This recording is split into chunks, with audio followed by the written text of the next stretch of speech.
इस वीडियो के अंदर आपके 4 से 5 नंबर और पक्के होने वाले हैं। 4 से 5 नंबर पक्के करने वाले हैं और चैप्टर का नाम है अर्थमेटिक प्रोग्रेशन। लेकिन कैसे क्वेश्चन पूछे जा सकते हैं, किसकी पॉसिबिलिटी होती है, कुछ शॉर्ट ट्रिक के साथ आप लोगों को आज बताने वाला हूं। इसी पेज के ऊपर सारी की सारी वीडियोस हैं, लाइन से लगी हुई हैं, तो जाकर के जरूर देखो भाई लोग। तो मैं इसका एक शॉर्ट ट्रिक बता रहा हूं आप लोगों को, कुछ भी कैलकुलेशन करना ही मत। एक चीज बता रहा हूं, उसकी गांठ मारो और अपने दिमाग में डाल दो। कौन सी ऐसी टर्म होगी इस एपी की जो कि क्या होगी, 16 होगी।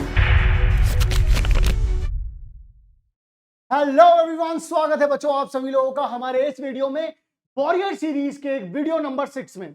अभी तक 5 वीडियो करवा चुका हूं और अप्रोक्सीमेटली 13 से 14-15 नंबर आप लोगों के कंफर्म हो चुके हैं इतनी सी वीडियो में। अब सोचो अगली ये जो वीडियो है, नंबर और पक्के होने वाले हैं। अगर आप लोग इस सीरीज को फॉलो नहीं कर रहे हो तो मेक श्योर फॉलो कर लो। इसी पेज के ऊपर सारी की सारी वीडियोस हैं, लाइन से लगी हुई हैं, तो जाकर के जरूर देखो भाई लोग। अब यहां पर अगर आप लोगों को उसकी पीडीएफ चाहिए हो तो डेफिनेटली आप लोगों को टेलीग्राम ग्रुप से मिल जाएगी। लेकिन आज जो अपन लोग करने वाले हैं, 4 से 5 नंबर पक्के करने वाले हैं और चैप्टर का नाम है अर्थमेटिक प्रोग्रेशन। इस चैप्टर से आप लोगों को 5 नंबर का क्वेश्चन भी पूछा जा सकता है, 1 नंबर का क्वेश्चन भी पूछा जा सकता है। लेकिन कैसे क्वेश्चन पूछे जा सकते हैं, किसकी पॉसिबिलिटी होती है, कुछ शॉर्ट ट्रिक के साथ आप लोगों को आज बताने वाला हूं। तो चलो शुरू करते हैं। जैसा कि हर वीडियो के स्टार्टिंग में मैं बताता हूं कि आपको तैयारी क्या करनी है इस वीडियो को देखने से पहले। तैयारी ये करनी है कि फर्स्ट टर्म को ए कहते हैं, कॉमन डिफरेंस को डी कहते हैं, सम ऑफ फर्स्ट एन टर्म्स को एस एन कहते हैं, लास्ट टर्म को एल कहते हैं। ये बातें मैंने यहां पर लिखी हुई है। लेकिन इसी के साथ जैसे ए एन को nth टर्म बोल देते हैं। ए एन का फॉर्मूला होता है ए प्लस में एन माइनस वन इंटू में डी। एस एन का फॉर्मूला होता है n by two a plus में एन माइनस वन इंटू में डी प्लस में एन बाय इसको दूसरा फॉर्मूला भी होता है n by two a plus में एल, यानी कि पहली टर्म और लास्ट टर्म।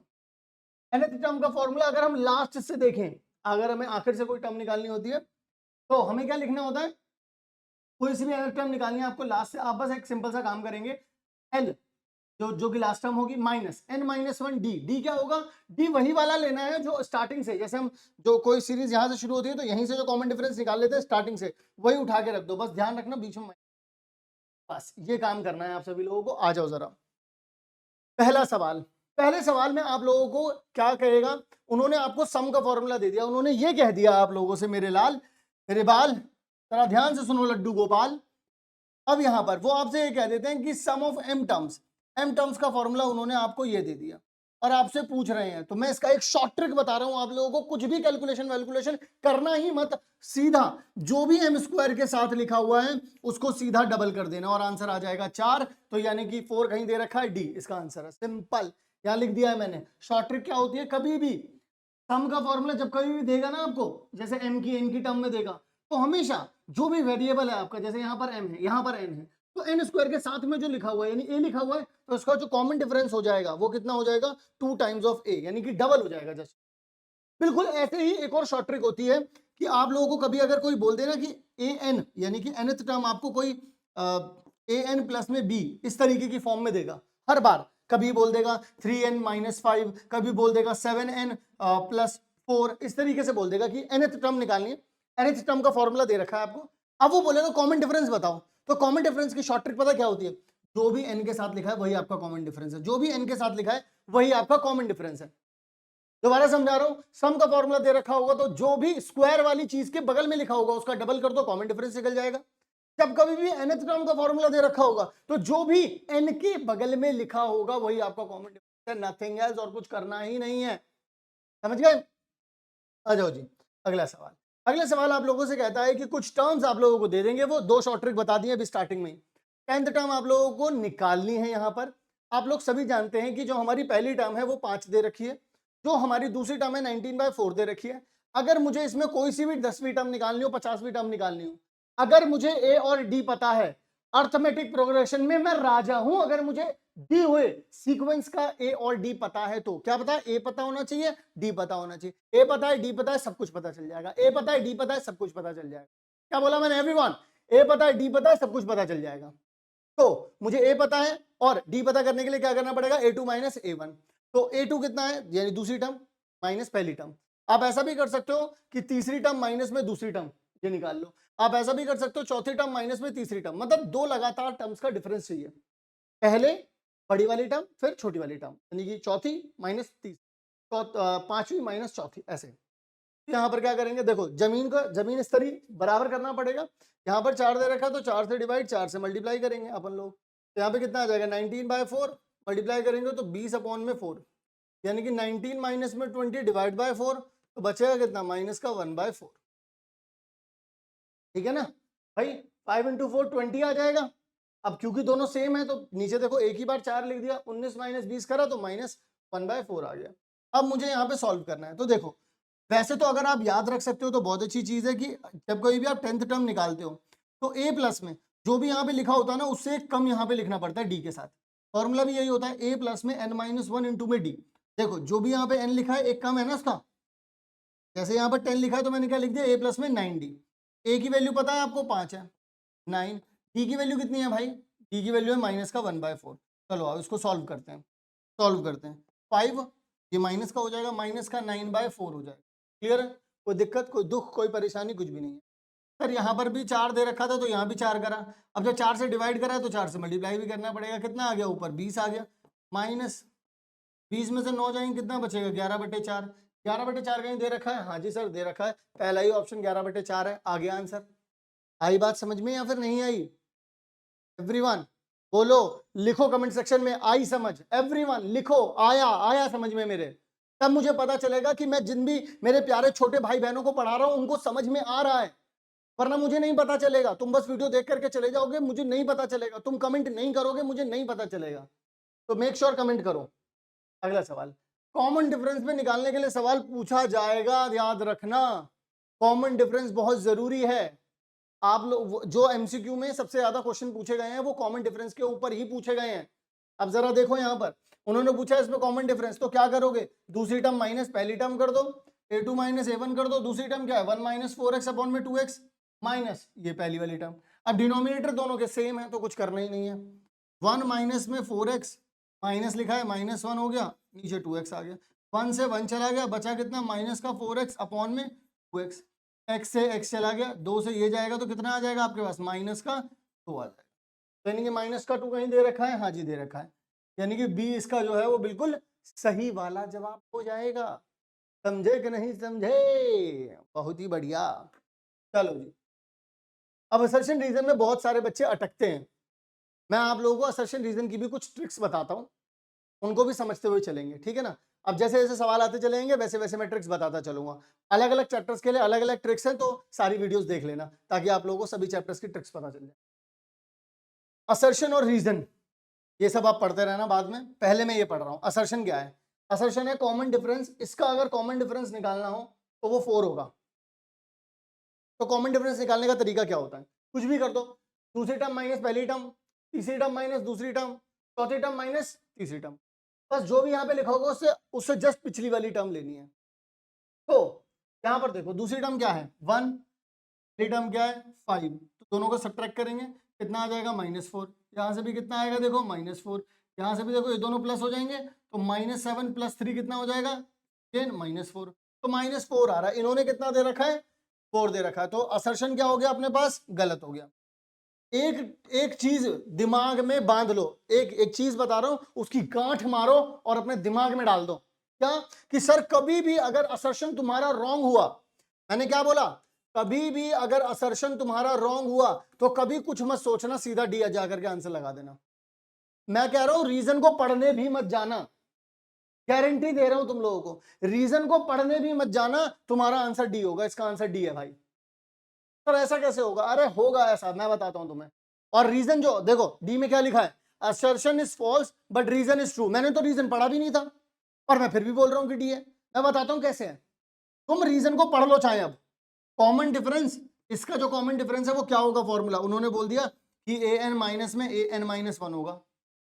यही होता ही नहीं होता है? अगर मैं 4 लिखता हूं तो यहां पर 3 आता ही नहीं आता है, अगर मैं यहां पर 5 लिखता हूं तो यहां पर 4 आता ही नहीं आता, इससे जस्ट छोटा, यानी कि ये सही है। सर आपने तो पढ़ा भी नहीं था ये, अरे लेकिन भाई साहब समझ लो इस बात को, लिख लो इस बात को, लिख के रख लो इस बात को कि अगर असर्शन गलत हुआ तो आंसर डी आएगा, कुछ और आंसर आ ही नहीं सकता।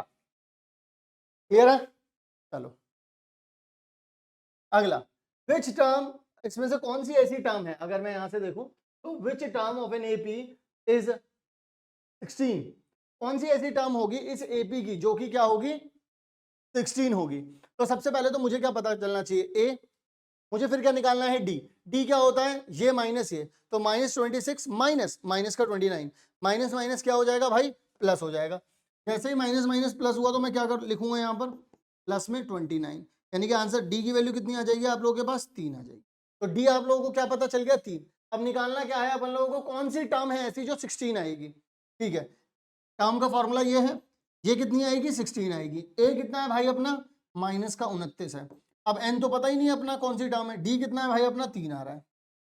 चलो जी, अब माइनस के 29 को यहाँ भेज दो तो प्लस का 29 हो जाएगा, उधर माइनस का है तो इधर आकर के प्लस का हो जाएगा, n-1 इंटू में 3।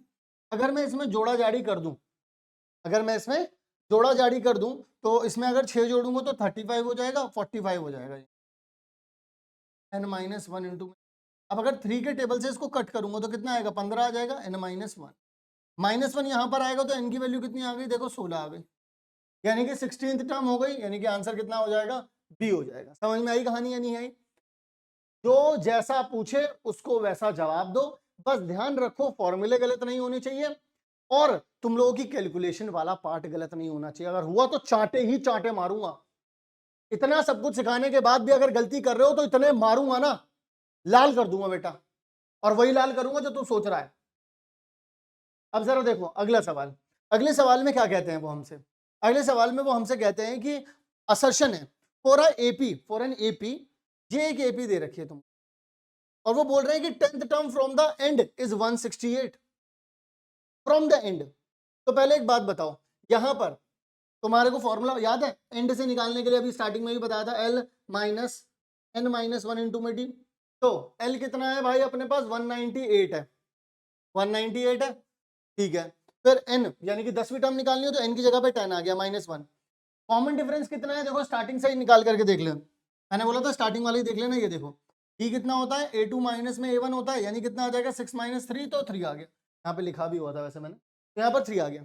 अब यहाँ पर जरा ध्यान से देखेंगे सभी लोग, तो यहाँ पर a10 आ रहा है 198, ये 9 आएगा, 9 इंटू में 3 माइनस 9 इंटू में 3 करेंगे तो कितना आ जाएगा 27। तो 198 में से अगर 27 जाएंगे तो 1 यहाँ पे बचेगा और यहाँ पे 171 आ जाएगा। कितना आ जाएगा जी अपन लोगों के पास, 171 आ जाएगा। अगर इसमें से 3 चीज जाएंगे तो जी हाँ 171 आ जाएगा। यहाँ पर क्लियर हो गई कहानी या नहीं हो गई? तो 171 आ रहा है। अब 171 क्या ये दे रखा है? नहीं दे रखा, यानी कि इसका असर्शन क्या है, गलत है। और अभी अभी जस्ट सर ने हमें बताया था असर्शन गलत, तो आंसर डी आएगा। सर फिर भी मेरे को डर लग रहा है, अभी भी फिर भी रीजन पढ़ लो एक बार, चलो पढ़ लो यार। ए और एल जो है वो आपकी फर्स्ट टर्म और लास्ट टर्म है, ठीक है जी। With common difference D nth term from the end, इन्होंने लिखा हुआ है एल माइनस में n-1 इंटू में डी, यहाँ से कट गया है ये, तो मैंने यहाँ पे लिख दिया है। अब बता दो ये सही है नहीं लिया, सही तो है, यही तो होता है, देख लो यही तो होता है। याद रखो जो ट्रिक मैंने बोल दी वो 1 या 2 पे नहीं लगेगी, वो सब पे लगेगी, हर जगह लगेगी, हर कंडीशन में लगेगी। कभी सोचने समझने की ज्यादा टेंशन मत लेना।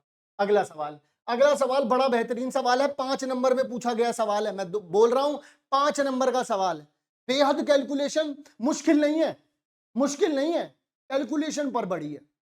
और 5 नंबर में तुम देखना, अभी मैं एक और भी सवाल करवाऊंगा 5 नंबर का, उसके बाद भी 5 नंबर का सवाल करवाऊंगा। सवाल बड़े नहीं है पर कैलकुलेशन है उसमें। तो पेन और पेपर और आंखों को थोड़ा और बड़ा करो, थोड़ा और बड़ा करो, और देखो यहां पर आओ मेरे लाल, मजा आएगा यार। Term of first and 8th term, थोड़ा कंपटीशन का भाव, मतलब ऐसा लेकर के आना है कि मतलब कि तुम्हारी लड़ाई है एपी के साथ, और एपी तुम्हारे सामने खड़ा है, और एपी जो है तुम अपना बेस्ट पंच मारने की कोशिश कर रहा है, तो तुमको वहां से डॉच भी करना है और फिर अपना मुक्का भी मारना है। तो वो मोटिवेशन चाहिए अपन को। उस मोटिवेशन के साथ जब लड़ने जाएंगे ना तो खौफ खत्म हो जाएगा। सबसे पहले खौफ खत्म होता है जब कभी भी आप भिड़ने का माइंडसेट बना लेते हो। जैसे ही तुमने भिड़ने का माइंडसेट बनाया, खौफ रास्ते से बाहर हो चुका है, दरवाजा खोल करके निकल चुका है बाहर, अब आ चुका है, तो सामने सिर्फ तू और मैं, तो आ भाई लड़ लेते हैं।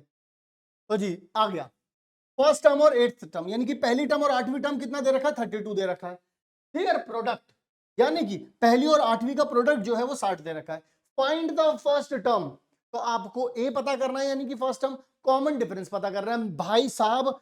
ये अगर कुछ लड़ेंगे ना मतलब कि मैं तुम्हें बता देता हूं, सामने वाली जो पार्टी है उसकी मजबूरी सिर्फ एक है, ए और डी निकालना, ए और डी निकालना, अलग अलग कंडीशन दे देगा ए और डी, मतलब उसके पास सिर्फ एक ही पंच है, एक ही पंच मार पाता है वो, यानी कि वो क्या सवाल पूछ पाता है, ए और डी, ए और डी, बस। ठीक है, माइंडसेट चेंज करो अपना। फिर इसके बाद hence also find the sum of its first 20 terms, 30 term का आप लोगों को सम बताना है, वो तो फिर आसानी है ना, ए और डी पता लगा लिया तो ए पता लगाना है, डी पता लगाना है, S20। देखो A1 को आप क्या लिख सकते हो, ए, और A8 को आप लोग क्या लिख सकते हो, A प्लस में 7D, ऐसे तो लिख सकते हैं ना अपन लोग। चलो जी, अब एक एक करके देखते हैं। यहाँ पर सबसे पहले तो मुझे यहाँ पर ये देखना है कि अगर मैं A1 प्लस में A8, अगर मैं इन दोनों को जोड़ दूं, ये मेरा देखो A है, ये मेरा A8 है, इन दोनों को जोड़ दूंगा तो इक्वल टू 32 आ रहा है, यानी कि ये इक्वेशन बन गई पहली इक्वेशन, समझ गए। दूसरी इक्वेशन क्या है कि मैं पहली टर्म और आठवीं टर्म को जब मल्टीप्लाई करूंगा तो 60 आएगा। मैंने यार एक चीज सोची, यहाँ पर A प्लस में 70 लिखा है, इसमें से मैं A की वैल्यू नहीं निकालूंगा, मैं सीधा एक काम करता हूँ, मुझे पता है ना इसकी वैल्यू देखो कितनी निकल सकती है, ए को अगर मैं वहां भेज दूं तो मैंने लिखा from equation 1 A plus 7D की जगह पर मैं 32 माइनस A लिख सकता हूं या नहीं लिख सकता। जो भी बच्चा इसमें से A की वैल्यू निकालेगा उसकी कैलकुलेशन बहुत ज्यादा खतरनाक हो जाएगी, कैलकुलेशन करना बहुत ज्यादा मुश्किल हो जाएगा, आसान करो इसको। मैंने बड़ी चीज ही हटा दी इसमें से मैंने ये हटा, इसकी जगह पर क्या लिख सकता हूँ 32 माइनस A। अब देखो इसकी जगह पर यानी 32 माइनस A लिख सकता हूँ, तो देखो इसकी जगह पर कितना आ जाएगा 32 माइनस A, कहानी खत्म। देखो अब ए की मल्टीप्लाई करोगे तो 32 ए आ जाएगा, फिर इससे करोगे तो माइनस का ए स्क्वायर आ जाएगा, यहाँ पर 60 है। अब इस ए स्क्वायर को वहां पर भेजोगे तो प्लस का हो जाएगा, 32 को वहां पर भेजोगे तो माइनस का हो जाएगा, और 60 वहां पर है ही तो कितना है प्लस में ही है। अब 60 1 इंटू में 60 करोगे तो कितना आएगा 60, तो 32 को तोड़ना है, कैसे करोगे 30 में और 2 में, क्योंकि जब इन दोनों की मल्टीप्लाई करोगे तो 60 आ जाएगा और दोनों को जोड़ोगे तो 32 आ जाएगा। तो ये नेगेटिव में था तो नेगेटिव में लिख दिया। अब ए स्क्वायर माइनस माइनस दे रखा, तो यहाँ से ए कॉमन निकालूंगा तो ए माइनस 30 आ गया, यहाँ से -2 निकालूंगा तो ए माइनस में 30 आ गया, इन दोनों में से कॉमन क्या निकलेगा ए माइनस 30 निकल गया और बचा गया a-2। यहाँ से आंसर आया ए की वैल्यू 2 और यहाँ से आंसर आया ए की वैल्यू 30, यानी कि ए की 2 वैल्यूज आ रही हैं। जब ए की 2 वैल्यूज आएंगी तो फिर डी भी 2 आएंगे। जरा ध्यान से देखेंगे। अब जब ए की वैल्यू 2 आई, ध्यान से सुनना, मैंने क्या करा, मैं इसी वाली इक्वेशन में गया दोबारा से। जब ए की वैल्यू 2 आई तो मैंने यहां पर ला करके रखा, जब ए की वैल्यू 2 रखी मैंने यहां पर तो 2 आ गया, ये 4 हो गया, यहां पर देखो 32 था, इधर 4 उधर की तरफ जाएगा तो कितना आ जाएगा, माइनस हो जाएगा 32 में से 28 बचा। 70 इज इक्वल्स टू 28 तो कितना आ जाएगी, इससे ये कट होगा तो कितना आ जाएगा 4 आ जाएगा। यानी कि डी की वैल्यू कितनी मिल गई 4। डी की वैल्यू 4 कब मिली, यानी कि 2 और 4 ये कॉम्बिनेशन बन गया, ये आपका ए हो गया और ये आपका डी हो गया। लेकिन जब ए की वैल्यू 30 आई तब क्या करेंगे, 2 इंटू में 30 लिखूंगा, 7 इंटू में डी इज इक्वल्स टू में 32, ये कितना हो जाएगा 60, यहाँ पे कितना आ रहा है 32, ये 60 वहां पर जाएगा तो माइनस हो जाएगा, 32 में से 60 जाएंगे माइनस का 28 बचेगा, फिर इससे ही अगर ये कैंसिल आउट करोगे माइनस का 4 आ जाएगा। यानी कि एक और कॉम्बिनेशन मिला आपको 30 और -4 का, ये आपका ए है और ये आपका डी है। क्या ये बात समझ में आ रही है नहीं आ रही है, बोलो भाई, ये वाली बात समझ में आ रही है या नहीं आ रही है। यहाँ पर देखो ए और डी पता चल गया सबको, ए और डी पता चल गया। अब अपन लोगों को निकालना है क्या, सम का फॉर्मूला। तो देखो जी, यहाँ पर सबसे पहले तो एक चीज बता दूं, आप में से बहुत सारे लोगों को कंफ्यूजन हो रही होगी कि मैंने यहाँ पे वेरिफिकेशन चेक भी लगा दिया, मतलब इस स्टेप को लिखने की जरूरत नहीं है, बस मैं वेरीफाई करने के लिए यहाँ पे लिख के लाया हूँ। जब ए की वैल्यू 2 है और डी की वैल्यू 4 है तो एक बार चेक कर लिया मैंने, क्या इन दोनों को जोड़ने पर, ऐसी कंडीशन में दोनों टर्म पहली और आठवीं टर्म को जोड़ने पर 32 आ रहा है या नहीं आ रहा है। तो मैंने क्या करा, यही तो था मेरा इक्वेशन, पहली वाली इक्वेशन, इसकी जगह पर मैंने 2 रखा, इसकी जगह पर मैंने 4 रखा, तो 2 रखूंगा 2 दूनी कितना आ जाएगा 4, इसकी जगह पर 4 रखूंगा प्लस का 4 रखूंगा तो यहाँ पर आ जाएगा 28, 28 और 4 कितना होता है 32 होता है, ये ठीक।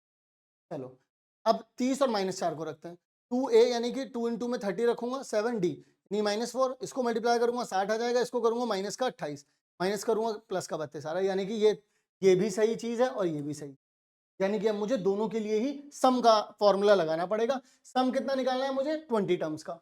फॉर्मूला क्या होता है, n/2 2a प्लस में n-1 इंटू में d। तो पहले इसका निकालते हैं, 20/2 इससे ये कट होगा तो कितना आ जाएगा 10 आ जाएगा जी, 2 दूनी कितना आ जाएगा 4 आ जाएगा, यहाँ पे 19 बचेगा, 19 इंटू में 4 कितना आ जाएगा 76, ये कितना हो जाएगा 80 और 80 की मल्टीप्लाई अगर मैं 10 में करूंगा तो कितना आ जाएगा 800, ये आ गया मेरा S। लेकिन कब? जब मेरा ए और डी ये है।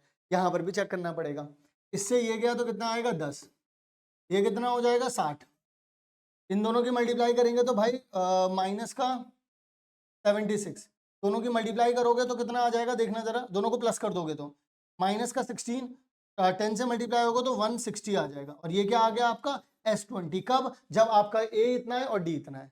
इस तरीके से सॉल्व होना है ये सवाल, और यही रीजन है कि इस सवाल का जो मार्क्स हैं वो 5 हैं। समझे? आओ जरा अगले सवाल की ओर।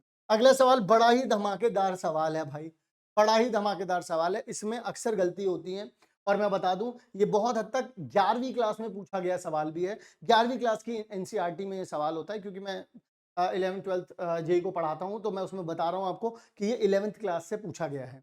चलो खैर कोई दिक्कत नहीं है, अपन लोग इसको सॉल्व करते हैं। सबसे पहले तो पूछा गया है सम ऑफ एम टर्म्स, मतलब कि जो एम टर्म्स हैं उनका अगर सम निकाला जाए तो वो बराबर दे रखा है सम ऑफ एन टर्म्स के। ऐसे में आपको बताना है, देखो ऐसे में आपको बताना है sum of M plus N terms. तो हमने सबसे पहले तो लेट कर लिया कि हमारी फर्स्ट टर्म ए है और कॉमन डिफरेंस डी है। तो यहाँ पे एन टर्म्स का फॉर्मूला क्या होता है, n बाय 2 2a प्लस में n माइनस 1 इंटू में डी। इन्होंने बोला है एस एम बराबर है एस एन के, तो मैंने m का m मान करके ये फॉर्मूला लिख दिया, बराबर लिख दिया इसके। ठीक है ना, बस n की जगह पे m लिखना है, यहाँ पे n की जगह पे n ही रहेगा। अब एक बात सोचो, 2 से तो 2 कैंसिल आउट हो जाएगा। अब ना सिंपल सिंपल मल्टीप्लाई करते हैं। ठीक है, ये अंदर जाएगा तो कितना आ जाएगा 2am प्लस में md। ठीक है, या फिर मैं एक काम करता हूँ, हाँ चलो लिख ही देता हूँ m माइनस 1 इंटू में d, ऐसे लिख दिया मैंने। अब बराबर देखो, ये अंदर जाएगा तो 2an हो जाएगा, ये और अंदर जाएगा तो प्लस में n माइनस 1 इंटू आ जाएगा d आ जाएगा। क्लियर है, कोई दिक्कत नहीं है। अब बस एक काम करता हूँ, ठीक है, एक काम कर रहा हूँ, ए वालों को एक तरफ कर देता हूँ और डी वालों को एक तरफ, कोई दिक्कत तो नहीं है आप लोगों को। तो ए को इधर ले आता हूँ और डी वालों को उधर भेज देता हूँ, इसको इधर ले आता हूँ। 2am माइनस में an हो जाएगा बराबर में, यहाँ पर देखो, यहाँ पर कितना हो जाएगा n माइनस 1 इंटू में d पहले से ही था। अब ये भी यहाँ पहुंच गया तो माइनस में, यहाँ पर प्लस में था इधर माइनस में, m माइनस n इंटू में d। अब यहाँ से अगर आप लोग नोटिस करेंगे तो आपको यहाँ से पता चलेगा कि अगर d कॉमन निकाल दिया, इसमें से भी और इसमें से भी डी कॉमन निकाल दिया, तो बचा कितना n इंटू में n माइनस 1 और माइनस में m इंटू में m माइनस 1। समझे या नहीं समझे? अब जरा देखो ध्यान से, अब इसकी मल्टीप्लाई करता हूं तो n का स्क्वायर आ गया, यहां पर माइनस का n आ गया, माइनस m अगर अंदर जाएगा तो माइनस m का स्क्वायर आ गया, माइनस माइनस क्या हो जाएगा प्लस, तो m आ गया। और यहां पर क्या चल रहा है जरा देखो ध्यान से, इन दोनों में से अगर 2a निकाल दो बाहर तो बचा कितना m माइनस में n। समझे या नहीं समझे? अब यहां पर आ जाओ, ये कैलकुलेशन बस थोड़ी सी आप लोगों को तसल्ली बख्श समझनी पड़ेगी, वरना इसमें आप लोगों के लोचे हो जाएंगे। जरा देखो ध्यान से, मैं सिर्फ इस चीज को यहाँ पर सॉल्व कर रहा हूँ, अलग पेन से सॉल्व कर देता हूँ ताकि आपको समझ में आ जाए कि मैंने सिर्फ ये समझाने के लिए सॉल्व करा।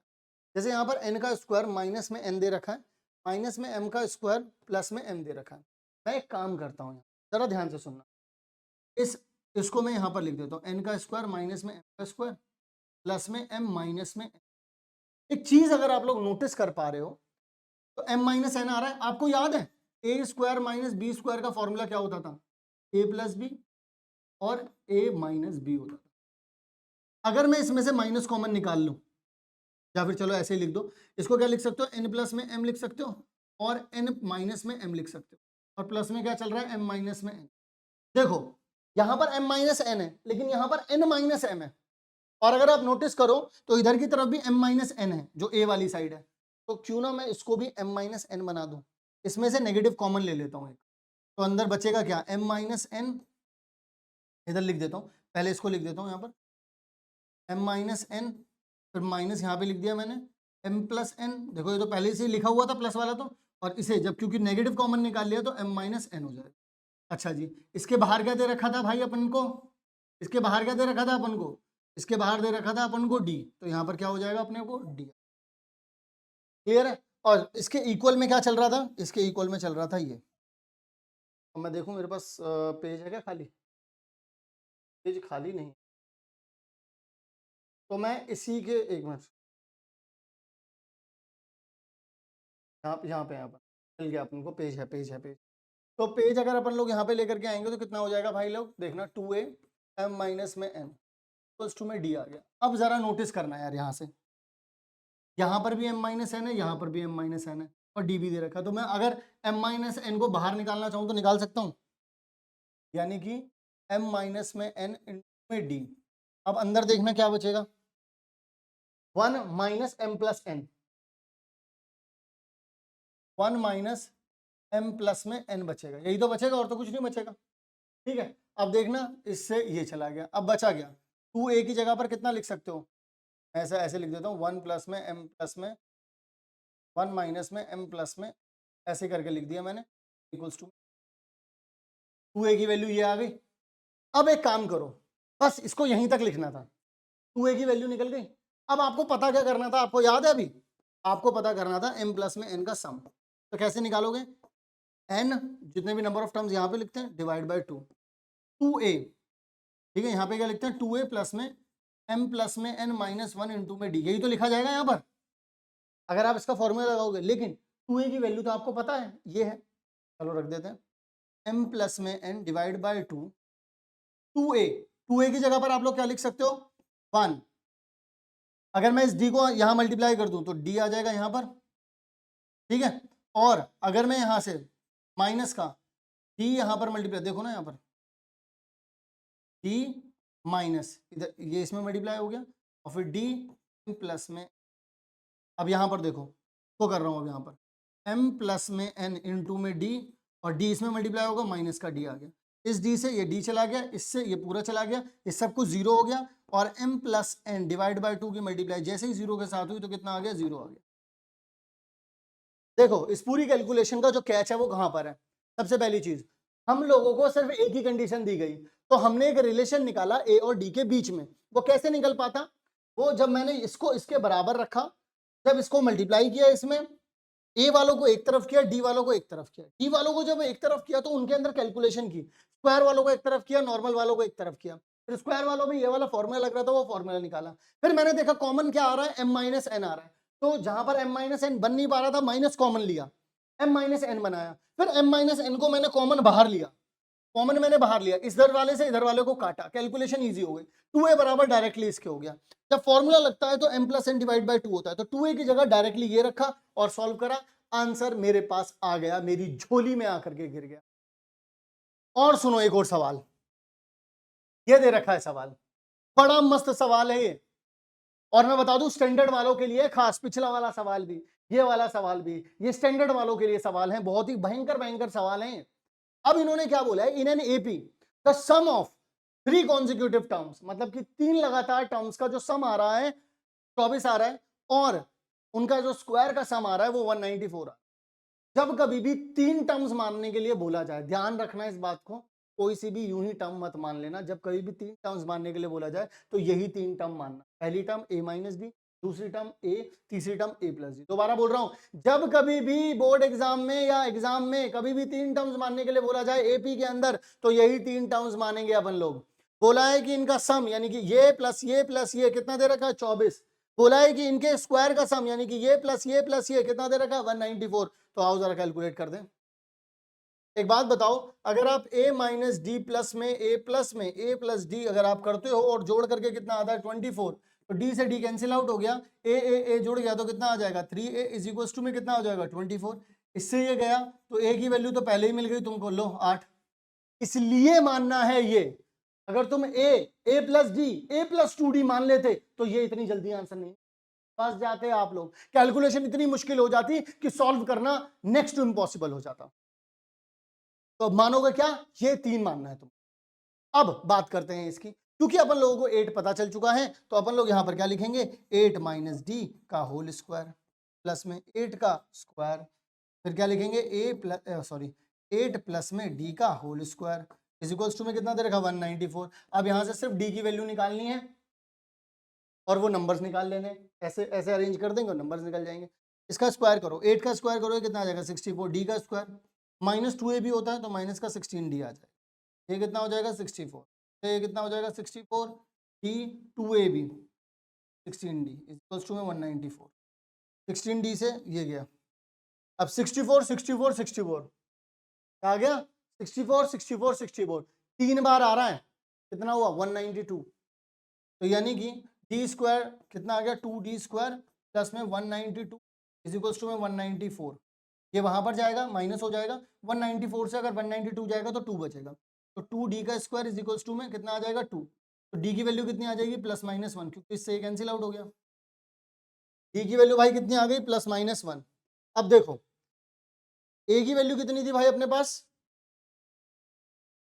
a की वैल्यू निकली थी अपने पास 8, लेकिन d की वैल्यू अपने पास 2 निकल रही है, एक तो निकल रही है d की वैल्यू 1 और एक निकल रही है d की वैल्यू -1।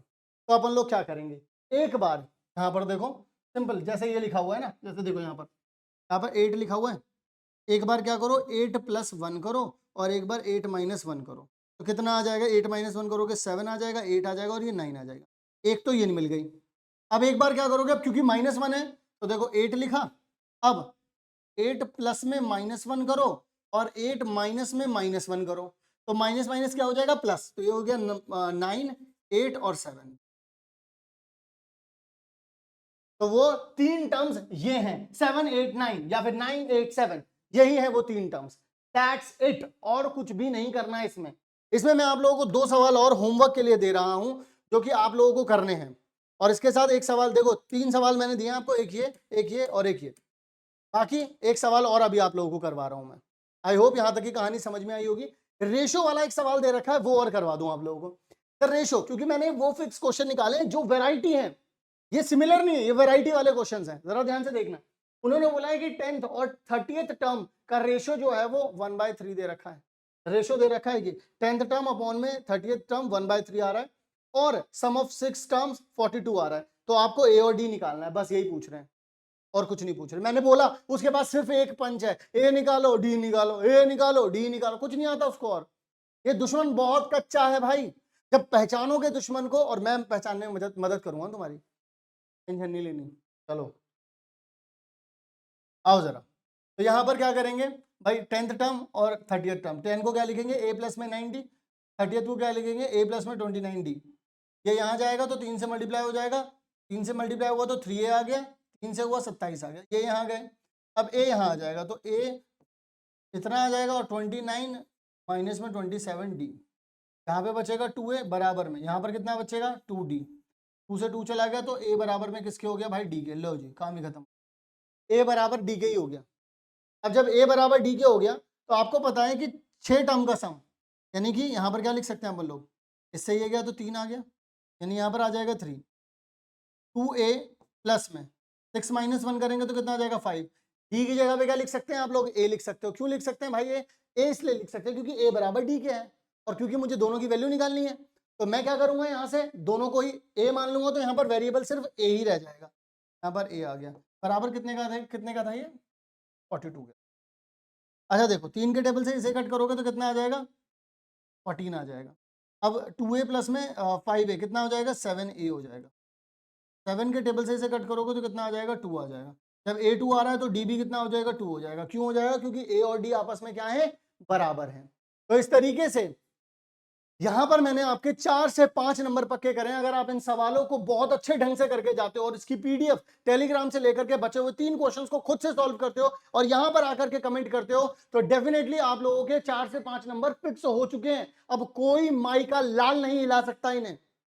अब आगे आने वाली टोटल 14 वीडियोस और बची हुई हैं, तो मैं आप लोगों से रिक्वेस्ट करूंगा इन वीडियोस में लगातार बने रहना, क्योंकि ये आपके मार्क्स बदल देगी।